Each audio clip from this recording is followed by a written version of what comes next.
지난주일 부활주일 예배 잘 들으시고 오늘 다시 이렇게 만나 뵙게 돼서 너무나 반갑습니다. 참으로 환영하고 너무나도 여러분들 보고 싶었습니다.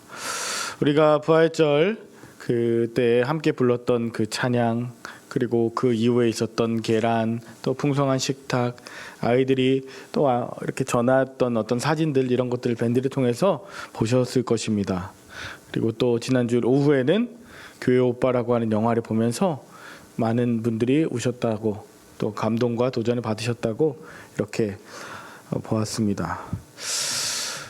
부활절은 지났는데요, 사실 부활은 끝나지 않았습니다. 이제 부활은 이제 시작이죠. 그래서 저와 여러분들이 앞으로 우리가 종종 부활절을 이렇게 1년에 한 번씩 보내겠지만, 감동적인 예배와 또 도전적인 이런 사건을 통해서 감사함을 누리지만, 실제로는 그 이후부터 우리에게 사명이 이제 남겨진 것이죠. 그런 일들을 이제 감당해야 되는 것입니다. 안 넘어가서 아마 방송실에서 좀 넘겨주셔야 될 것 같아요. 아까 이거 떨어졌는데 됩니다. 네, 방송실에서 해주시는 것 같아요. 예, 안 돼요. 네, 일단은 아직 안 넘어가고요. 오늘 주님께서 저와 여러분들에게 부활한 이후의 삶이 어때야 될까를 하나님이 오늘 말씀을 통해서 주시는데, 참 그래요. 부활절이 지났는데 현실은 너무나도 차갑고, 또 우리들의 관계, 우리들의 재정, 우리들의 문제는 그대로인 것 같이 느껴지지 않습니까? 부활절 예배를 드린 것과 별개로, 부활절이 있었던 것과 별개로 말이죠. 마치 새해 1월 1일이 되면 모든 것이 변해 있을 것 같은데, 내 몸매도 그대로고 우리 집 모든 삶도 그대로인 것처럼 우리들은 그 부활절이라는 것에 특별한 관심을 두지만, 실제로 부활절 이후에 해내야 되는 여러 가지 사명들과 책임은 우리에게 이제부터 주어진 것이죠. 오늘 본문에 보면 누가복음 24장에 오늘 나오는 이 제자들에게 예수님 찾아오신 사건은 바로 이렇게 우리에게 얘기하는 것 같아요. 부활은 예배당 안에서만 느끼는 감격이나 감정적인 변화가 아니라고. 그저 교인들끼리만 참 좋았다, 그래 예수님 부활하셨지 얘기하는 그런 시간을 뛰어넘어서 하나님께서 부활하신 예수 그리스도를 따르는 그 증인들을 다시 세상 한복판으로 내보내시는 파송 사건이라고 오늘 본문 가운데서 부활을 다시 재정의하십니다. 오늘 본문을 통해서 저는 세 가지를 이야기하고 싶어요. 미리 말씀드리면, 평강을 주님께서는 주십니다. 어떤 평강인지, 그리고 말씀을 풀어서 성경을 깨닫게 해주시고요. 그리고 마지막 세 번째, 우리를 증인으로 파송하셔요. 이렇게 세 가지를 여러분과 함께 나눠보길 원합니다. 자, 첫 번째는 부활하신 주님께서 우리에게 평강을 주셨다는 것입니다. 자, 예수님께서 다음 36절에 보면, 예수님께서 이 말을 하실 때 예수께서 친히 그들 가운데 서서 이르시되 너희에게 평강이 있을지어다 말씀하십니다. 평강이 있을지어다. 여기서 주목해야 되는 건 제자들의 상태거든요. 여러분, 제자들의 상태는요, 지금 여전히 두려워했어요. 예수님을 만났죠. 그리고 부활하신 예수님을 만났다는 엠마오로 가던 두 제자의 이야기도 들었습니다. 빈 무덤 사건을 경험한 여인들의 이야기도 들었습니다. 실제로 몇몇 사람들은 봤습니다. 그런데 그것을 믿지 못하고 여전히 과거로 돌아가는, 마치 부활절 이후에 우리의 모습과 같은 모습이 바로 제자들에게도 있었다는 사실입니다. 놀라고 무서워하고, 오늘 심지어 예수님이 찾아오셔서 평강이 있을지어다 말씀하시는데 그 다음 절에는 뭐라 그러냐면, 제자들이 뭐라 그러냐면 유령으로 생각했다 그래요. 영으로 여겼다 그래요. 유령인 줄 알았대요. 예수님이 부활하신다고 말씀하시고 부활에 관해서 그렇게 알려주셨음에도 불구하고 이 제자들은 여전히 평안하지 못하고 두려움 가운데 쌓여 있었다는 것을 알려줍니다. 우리는 한번 생각해 볼 수 있어요. 제자들 정도면 믿음이 있어야 되고, 부활하신 예수님을 만나고 소식을 들었다고 한다면 이제는 뭔가 달라져야 하지 않았을까? 믿음이 있는 사람들, 또 모든 상처, 모든 어떤 것들도 다 예수님의 만나 주심으로 인해서 다 해결되고 모든 것들이 다 치유받아야 되는 것이 아니에요? 부활하신 예수님 만났으면요. 그래야 되는 것 아닙니까?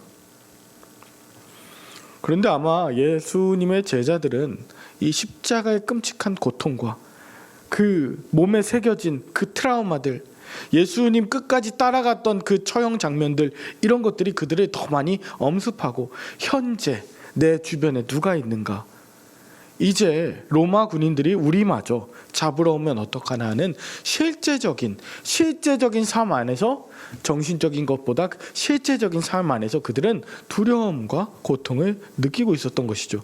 그런 의미에서 예수님의 찾아오셔서 너희에게 평강이 있을지어다 라는 말은 너무나도 은혜가 돼요. 평강이라고 하는 단어, 이제 에이레네를 보시면요, 평화, 화평, 평안, 하나됨, 고요, 안전, 이런 뜻이거든요. 그래서 이 샬롬 혹은 에이레네, 평강, 평안하세요, 이 이야기가 우리 이렇게 뜻만 보면 마치 굉장히 추상적이고 또 영적이고 뭔가 감정적인 이야기 같잖아요. 근데 그게 아니라는 거예요. 예수님이 오늘 말씀하신 너희 안에 너희에게 평강이 있을지어다라고 하는 것은 진짜로 몸에 관련한 이야기입니다. 제자들이 예수님이 평안을 이렇게 이야기할 때 다 어떻게 됐지? 아, 영인가 보다, 유령인가 보다, 귀신인가 보다, 이렇게 착각하고 내 마음이 그래, 부활하신 예수님 만나서 평안해야지 라고 생각했던 것 같아요. 마치 우리들처럼요.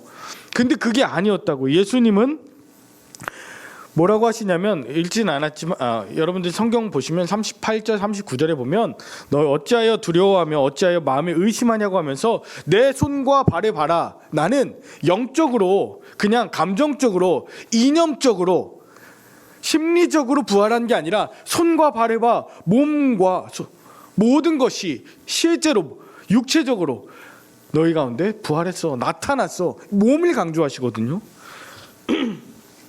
그리고 나서 이후에 먹을 것이 없냐 하면서 같이 드세요. 드신다는 것도 몸에 관련한 것이거든요.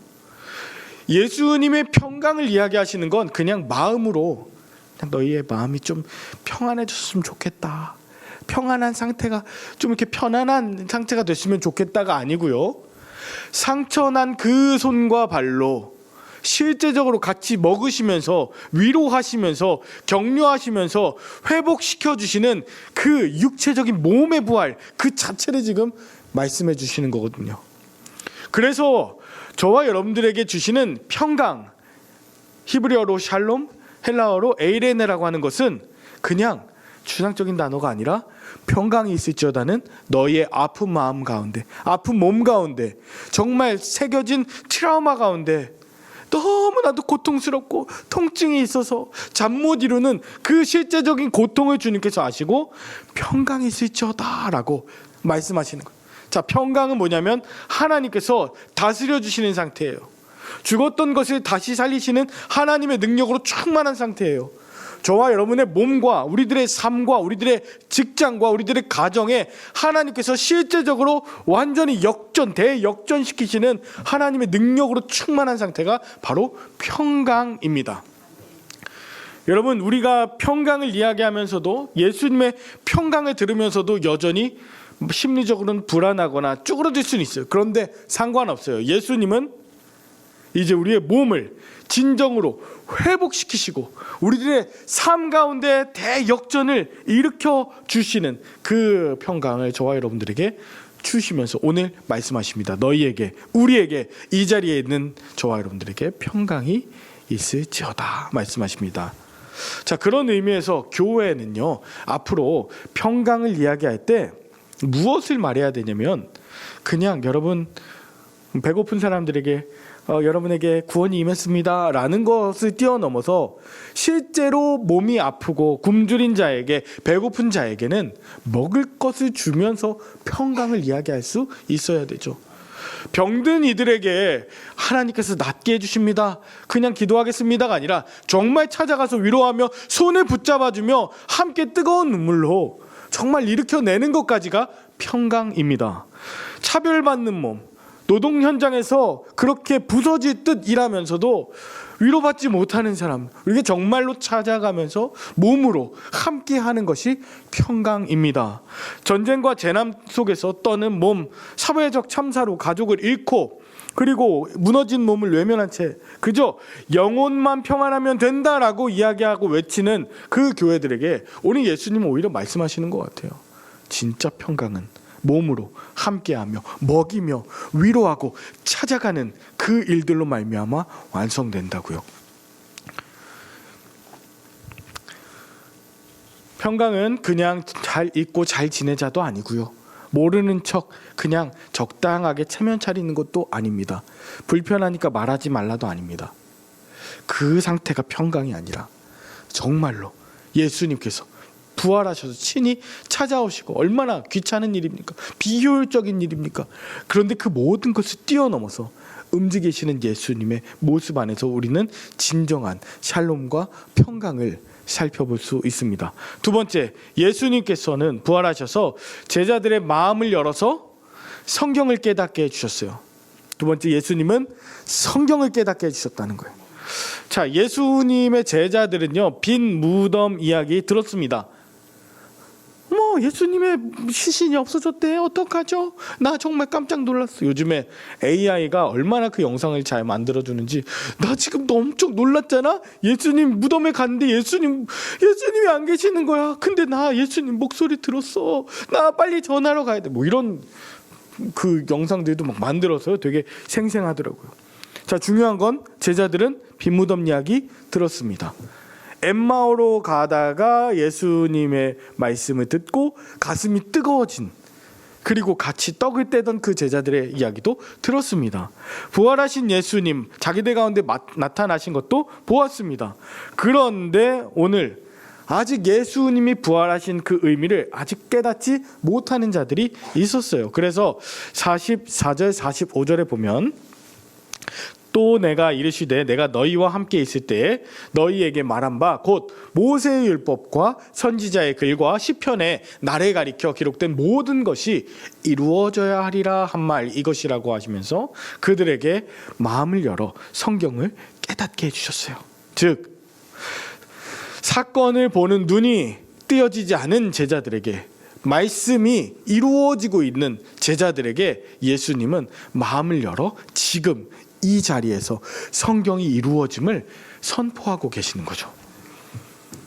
여러분, 예수님이 이 마음을 열어 성경을 깨닫게 해주신다는 이 부분이 너무 중요합니다. 왜냐하면요, 여러분, 교회는 단순하게 감동적인 이야기를 전해주고 그냥 사람의 위로와 사람의 격려, 그것을 전하는 곳을 뛰어넘기 때문입니다.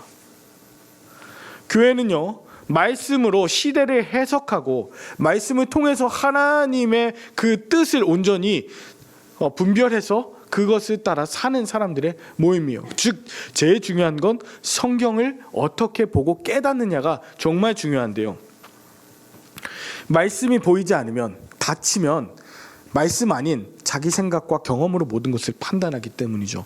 이전부터 지내온 모든 그 관습들, 전통들이 계속 이어질 뿐이지 말씀과 상관없는 오늘 본문 속의 유대인들이나 종교 제사장 같은 그런 모습으로 살아갈 수 있죠.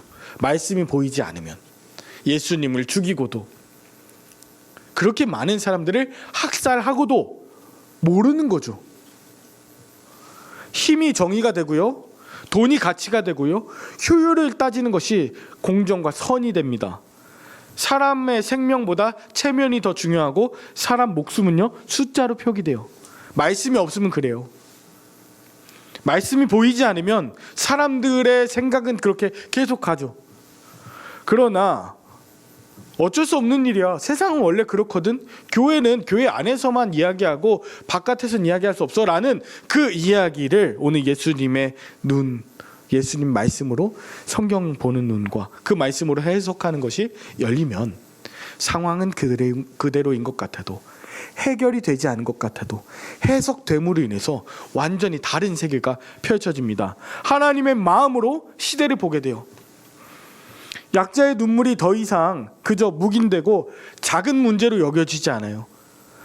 억울하게 죽어간 사람들이 그냥 지난번에 이제 제주 4.3 이야기하면서 더 이상 그들의 이름을 그냥 잊어버리지 않게 되고 기억하게 돼요.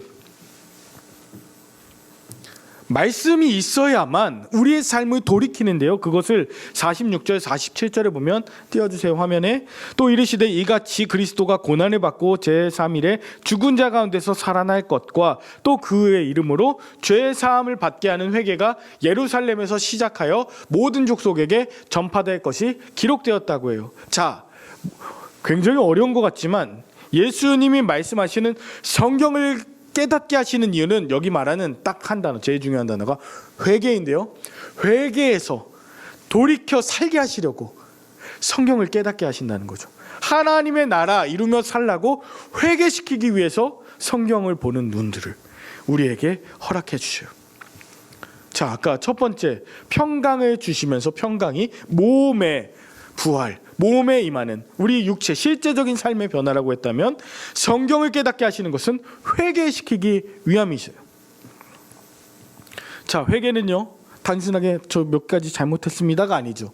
삶의 변화와 태도와 가치관을 완전히 바꾸는 일이죠.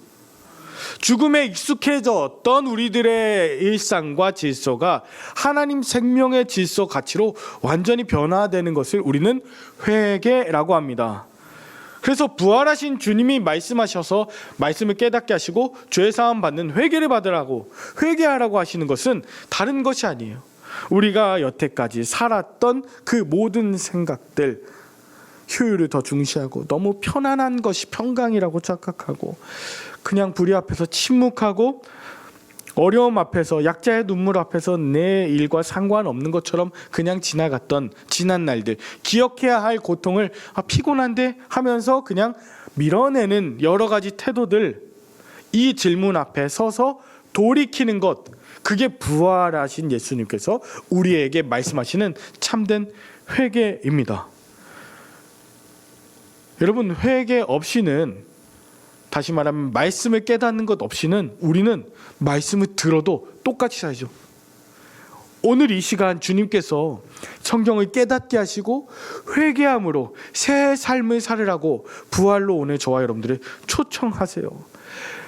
저 멀리 있는 나쁜 사람들, 저 어떤 나중에가 아니고요, 바로 지금 예수님이 계시는 곳에 이미 부활하시고 돌이켜 새롭게 하시는 그 사건처럼 오늘 이 예배 시간에 오늘 저와 여러분들에게 주시는 하나님의 말씀이 지금 바로 여기서 역사하시는, 우리를 돌이키시는 능력의 말씀으로 임하게 되시길 간절히 축원드립니다. 자, 마지막 세 번째 부활의 능력은 뭐냐면 우리를 증인의 사명으로 맡기셨다는 거예요. 부활하신 주님은 우리를 세상으로 보내시는데 증인되게 하신다는 거예요. 자, 48절 한번 읽어보겠습니다. 48절. 너희는 이 모든 일의 증인이라. 증인이라고 말씀하죠. 자, 증인은 뭡니까? 보고 들은 것을 있는 그대로 분명하게 진실을 위해 진실을 말하는 사람이거든요. 그게 증인입니다. 근데 이 증인이라는 단어를 보면 마르투스는요, 예로부터 순교자라고 많이 됐어요. 왜? 진실을 말하고 증언을 하면 그 진실을 말했다는 이유로 끝이 좋지 않으니까, 진리를 말했다는 것으로 목숨을 잃을 수도 있으니까. 그래서 증언하는 사람들은 다 선서를 하고 증언한다는 것은 내 목숨을 걸고 나는 진리를 말하겠습니다, 진실을 말하겠습니다 라고 하는 거죠. 여러분, 증언하는 삶에는, 증인의 삶은 언제나 대가가 따릅니다. 그럼에도 불구하고 진실을 포기하지 않는 사람, 그런 사람으로 저와 여러분들을 부르시고 그리고 보내셨다는 사실, 생명의 증인으로 살아내라고. 여태까지 숫자로만 보던 생명을 이제는 한 영혼 한 영혼, 한 사람 한 사람들의 삶으로 보라고. 소모품처럼 다루지 말라고. 작고 느리고 연약한 이들, 그 사람들을 위한 예수님의 부활의 증인이 되라고. 또 정의의 증인이 되라고 저와 여러분들을 부르시죠. 억울한 이들의 눈물을 그냥 지나치지 말라고. 사실 오늘은요, 그 씨뿌림 주일이기도 하고 4.16 세월호 사건 참사 12주기를 앞두고 있는 주일입니다. 여러분, 세월호 4.16을 우리가 기억하는 이유가 정치적 어떤 것으로 삼으려고 하는 것이 아니에요. 이거 정치적으로 자꾸 만드는 것에 대해서 저는 너무 좀 사실은 답답하고 화가 났습니다. 희생을 정치나 아니면 어떤 정치적 어떤 그 논쟁거리로 삼는 것 자체도 전 너무 불편했어요. 왜냐하면 우리가 지키는 것은 생명의 가치, 생명의 증인 아닙니까? 정의의 증인 아닙니까? 다시는 생명이 그렇게 가볍게 함부로 그리고 처벌받은 적 없이 그저 나몰라라, 기다려라, 그냥 조용히 해라, 그만해라 라고 하는 것이, 그것이 불편해져야 돼요. 정의의 증인은요, 다시는 아이들의 죽음 앞에서 국가와 또 사회가 무책임하지 않도록 하게 하는데 내가 증인이 되겠다고 하는 것과 같아요. 그것이 바로 정의를 우리에게 맡기신 증인의 삶이죠. 마지막 부활의 증인이 결국은 그 증인 되라고 하는 것은 평화의 증인이 되라고 하는 것인데요, 평화는 아까도 말씀드렸듯이 불편한 지시를 말하지 않는 것이 평화가 아닙니다. 다 좋게 넘어가자는 것도 평화가 아니에요. 성경이 말하는 평화는 화해를 위해서 진실을 끝까지 붙들고 생명을 살리기 위해서 죄의 악순환을 끊어보려고 발버둥 치는 것, 내가 피해를 보고 내가 그 증인의 삶을 산다고 해서 당하는 대가, 그것을 두려워하지 않고 심지어 목숨마저도 아까워하지 않는 그 사람, 평화를 위해서 정말 나가고자 하는 그 사람으로 오늘 주님이 우리를 부르시고 인도하셨다는 것이죠. 증오와 혐오가 세상에 넘쳐나는데 교회가 그 일에 앞장서는 것은 결코 평화의 증인, 부활의 증인으로서의 삶이 아니죠. 생명을 살리기 위해 무엇을 해야 할까? 정말 죽어가는 생명은 어디에 있을까? 관심하면서 그것을 위해서 정말 아낌없이 목소리와 손과 발에 같이하는 사람이 주님의 부활하신 증인, 증언하는 그 증인입니다. 근데 이거 하기가 너무 힘들어요. 용기가 없어요. 우린 힘도 없는 것 같아요. 불편한 진실을 이야기하는 것도, 그리고 불의에 침묵하지 않는 것도 참 무서운 일이에요. 그래서 오늘 예수님께서는 마지막 본문 49절에 이렇게 말씀하십니다. 너희를 증인으로 내가 삼는데, 49절, 볼지어다 내가 내 아버지께서 약속하신 것을 너희에게 보내리니 너희는 위로부터 능력으로 입혀질 때까지 이 성에서 머물라 하시니라. 도망가지 말고 함께 머물러서 뭐 하라고요? 이 성에서 머물러라. 뭘 주시겠다? 내 아버지께서 약속하신 것, 그것은 누가복음 전체에서 계속 반복됩니다. 성령입니다. 증인된 삶을 살기 위해서 말하는 것도, 담대한 것도, 육체적인 모든 강건함도 내가 줄게. 바로 약속하신 것, 성령으로 충만한 증인이 되게 할 거야. 오늘 예수님께서는 이것을 저와 여러분들에게 말씀하시는 거죠. 자, 오늘 말씀을 좀 정리하면서 이렇습니다. 오늘 씨 뿌리는 주일입니다. 여러분, 씨 뿌리는 주일, 저는 씨 뿌리는 사람을 오늘 예수님이 말씀하시는 증인이라고 저는 봤어요. 씨 뿌리는 자, 마태복음 13장에 나옵니다. 씨 뿌리는 자가 씨앗을 뿌립니다. 농부가 씨를 뿌리는데요, 어디에다 뿌립니까? 다 뿌려요. 근데 덜어는 어디에 떨어져요? 길가에도 떨어지고, 덜어는 돌밭에도 떨어지고, 덜어는 가시밭길에도 떨어져요. 덜어는 옥토에도 떨어져요. 어디에 떨어질지 몰라요. 그래서 농부는요, 옥토에만 이렇게 뿌리지 않아요. 다 뿌려요. 만약 돌짝밭 때문에 못 날 것 같으면 농부께서 재해 주시지 않겠습니까? 가시 거기는 날아갈지 모르고, 여기는 안 뿌려, 어차피 뿌려봤자 옥토만 있으면 돼 라고 하지 않으시고요, 농부는 뿌린다고요. 가시덤불이 있으면 제하면 되죠. 중요한 건 울더라도, 눈물을 흘리더라도 뿌려야 된다는 거죠. 부활의 증인은요, 울더라도 진리를 말하고 뿌리는 거예요. 목사님, 생명과 정의와 평화 그만 좀 얘기하세요. 열림교회는 그거밖에 얘기할 게 없습니까? 울더라도 뿌려야 돼요. 안 보여도 뿌려야 된다는 거죠. 계속 씨 뿌림이라고 하는 건 우리의 모든 삶이 계속 반복되는 거죠. 뿌려야 돼요. 용기 있게 뿌리는 것, 귀찮아도, 울더라도, 정말 힘들어도 괴로워도 치가 떨려도 뿌리는 거죠. 포기하지 않고 그런 자들에게 기쁨으로 단을 거두게 하시는데 부활의 능력으로 단을 거두게 하실 거예요. 4.16이요? 계속 기억할 거예요. 계속 뿌릴 거예요. 부활하신 예수님께서 찾아오신 자들은요, 아까 말씀드렸지만 오늘 말씀 마무리하면서 이래요. 오늘 부활하신 예수님께서 찾아오신 자들은 정말 트라우마가 있어서 부활하셨다는 걸 알면서도 마음이 아직 열리지 않은 자들이죠.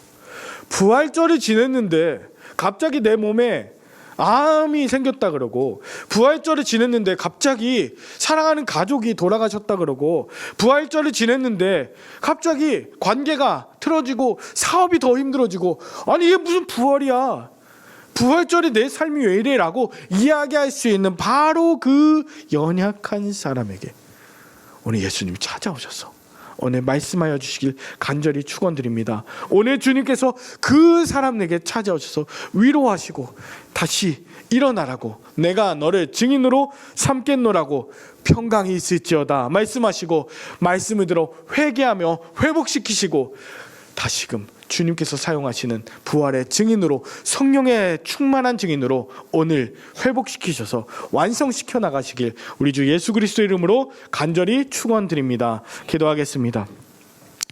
하나님 아버지, 감사합니다. 우리가 부활의 기쁨을 감정으로만 간직하지 않게 하여 주시고 삶으로 증언하게 하여 주시옵소서. 두려움 속에 갇혀 있지 않게 하시고 부활하신 주님이 주시는 참된 평강으로 우리를 다시 일으켜 세워 주시옵소서. 주님, 우리의 눈을 열어서 말씀으로 시대를 보게 하여 주시고 우리의 마음을 열어 회개할 것을 회개하게 하시며 우리의 발을 열어 정의와 생명과 평화의 길로 걷게 하여 주시옵소서.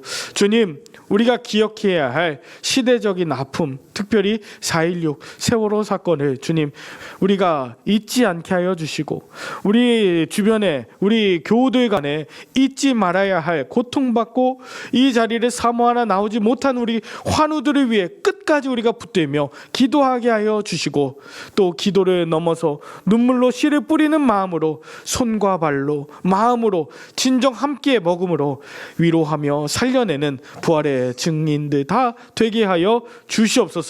성령의 능력으로 끝까지 견디고 성령의 능력으로 온전히 말하며 포기하지 않고 사랑하며 심게 하여 주시옵기를 주 예수 그리스도 이름으로 간절히 기도 올리옵나이다.